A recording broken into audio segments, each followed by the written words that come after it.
नमस्कार साथियों, कैसे हैं आप सभी। आज के इस नए वीडियो से हम लोग ये जानेंगे कि बिहार बोर्ड के वैसे विद्यार्थी जो 12वीं में हैं और इतिहास रखे हुए हैं, तो आज से हम लोग इतिहास की जो है वो पढ़ाई शुरू कर रहे हैं।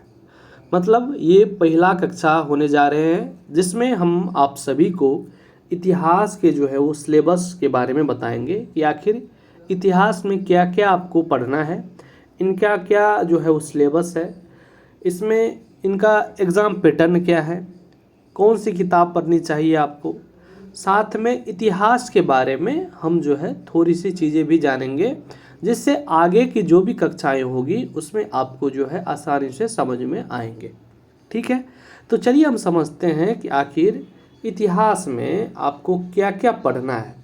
तो देखिए, सबसे पहले आपको हम बता देना चाह रहे हैं, इसमें हम आपको सिलेबस के साथ साथ एग्ज़ाम पैटर्न तो बताएंगे ही, इतिहास के बारे में भी बताएंगे। साथ में अगर आप लोग जो है वो नज़दीक के हैं, JMS कोचिंग सेंटर को जानते हैं न्योर मधुबनी में, तो वहाँ पर आप लोग ऑफलाइन की पढ़ाई के लिए आप लोग आ सकते हैं। ठीक है, तो आप चलिए ये जान चुके होंगे। आगे हम जानते हैं कि आखिर आपको क्या क्या पढ़ना है। देखिए, सबसे पहले तो जो आपको बता देना चाह रहे हैं कि इतिहास को जो है वो 3 भागों में बांटा गया है। कितने भागों में? 3 भागों में। ठीक है, 3 भागों में बांटा गया है। कौन कौन सा इतिहास? प्राचीन, मध्यकालीन और आधुनिक। ठीक है, तो ये चीज़ आपको पता होना चाहिए। कितने भागों में बांटा गया है? 3 भागों में। कौन कौन? तो प्राचीन, मध्यकालीन और आधुनिक। तो सबसे पहले आपको पढ़ना होगा कौन सा? प्राचीन। ठीक है, तो प्राचीन में क्या क्या पढ़ने होंगे? तो प्राचीन में आपके जो सिलेबस में है वो है ईंट, मनके तथा अस्थियाँ। ठीक है, जो कि हड़प्पा सभ्यता से आपको पढ़ने हैं। इसके बाद दूसरा चैप्टर का नाम है राजा, किसान और नगर। तीसरा चैप्टर का नाम है आपका बंधुत्व, जाति तथा वर्ग। चौथा चैप्टर का नाम है विचारक, विश्वास और इमारतें। इतना आपको पढ़ने हैं प्राचीन भारत के इतिहास में। ठीक है, एक बुक आपका यही हो जाएगा प्राचीन भारत का इतिहास। इसमें ये 4 चैप्टर्स हैं जो कि आपको पढ़ने हैं। आगे हम बात करेंगे कि इसके बाद क्या है। इसके बाद दूसरा भाग में आपको मध्यकालीन भारत के इतिहास आपको पढ़ने हैं। इनमें आपको ये सभी जो है आपके चैप्टर्स हैं कि यात्रियों के नज़रिया, ठीक है, भक्ति सूफी परंपरा, एक साम्राज्य की राजधानी, किसान, जमींदार और राज्य, और अगला जो आपके हैं वो है राजा और विभिन्न वृत्तांत। तो ये है आपके मध्यकालीन भारत के इतिहास में आपको ये सब जो है चैप्टर्स आपको पढ़ने हैं। आगे हम बात कर लेते हैं कि आखिर आधुनिक भारत में आपको क्या सब पढ़ने हैं। तो इसमें आपको पढ़ने हैं उपनिवेशवाद और देहात, विद्रोही और राज। ठीक है, जिसमें 1857 की क्रांति सब आपको पढ़ने हैं। ठीक है, औपनिवेशिक शहर, महात्मा गांधी और राष्ट्रीय आंदोलन, जो कि काफ़ी इम्पोर्टेंट है, विभाजन को समझना, संविधान का निर्माण। तो ये सभी टॉपिक्स जो कि आपको पढ़ने हैं। ठीक है, इसको हम आपको लाइन बाय लाइन पढ़ाएंगे शुरुआत से। ठीक है, और ऐसे समझाएंगे कि आपको बिल्कुल इतना अच्छा लगेगा कि आपको पता भी नहीं लगेगा, आपका चैप्टर ख़त्म हो जाएंगे और सारा कुछ आपको समझ में आ जाएगा। पता नहीं लगने का मतलब क्या है कि पहाड़ जैसा नहीं लगेगा, आपको याद नहीं करना पड़ेगा, आपको क्लास में ही चीज़ें सब चीज़ जो है आपको याद हो जाएंगे। आगे हम बात ये कर लेते हैं इनके एग्ज़ाम पैटर्न के बारे में। तो देखिए, आपको सबसे पहले आपके एग्ज़ाम में 100 प्रश्न रहेंगे ऑब्जेक्टिव के, जिसमें से आपको जो है 50 का ही उत्तर देना है। एक एक नंबर का रहेंगे, मतलब 50 अंक यहाँ से आपको मिल जाएंगे।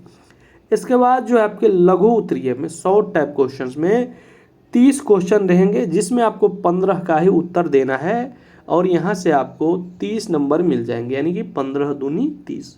ठीक है, इसके बाद दीर्घ उत्तरीय मतलब लॉन्ग टाइप क्वेश्चन में आपसे 8 क्वेश्चन पूछे जाएंगे, जिसमें आपको 4 का ही उत्तर देने हैं और यहाँ से आपको 20 नंबर मिल जाएंगे, यानी कि 5 चौके 20, मतलब 4 को क्वेश्चन का जवाब देना है, 5-5 नंबर का रहेगा, 4-5 से 20 नंबर यहाँ से हो जाएंगे। टोटल आपके 100 नंबर का ये एग्ज़ाम होगा जो कि हिस्ट्री का होगा। ठीक है।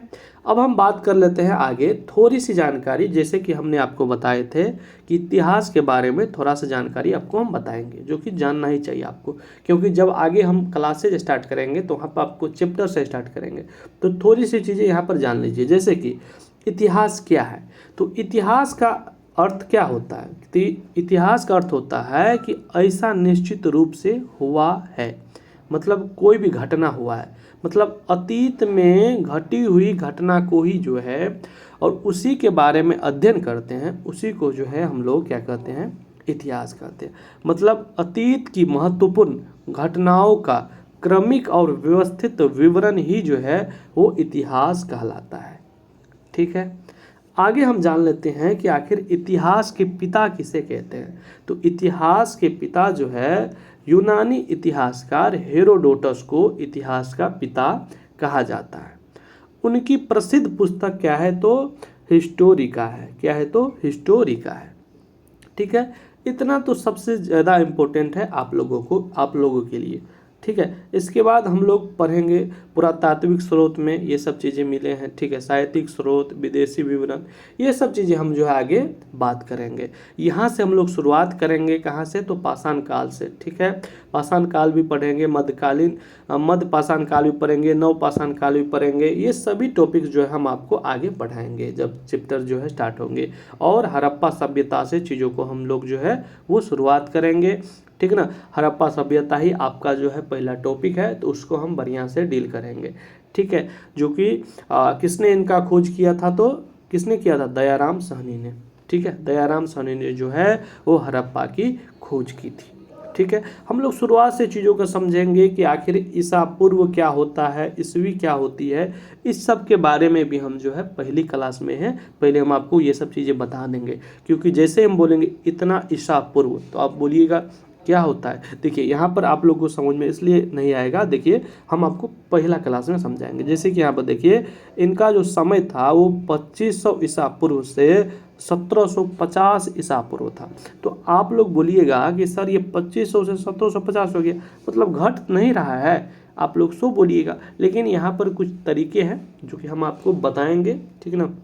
तो आपको कब बताएंगे? तो अगले कक्षा में बताएंगे कि आखिर ये ऐसा क्यों हो रहा है। ठीक है। तो सारा कुछ हम आपको शुरुआत से चीज़ों को लेकर चलेंगे, जिससे आपको किसी भी प्रकार का दिक्कत नहीं होगा।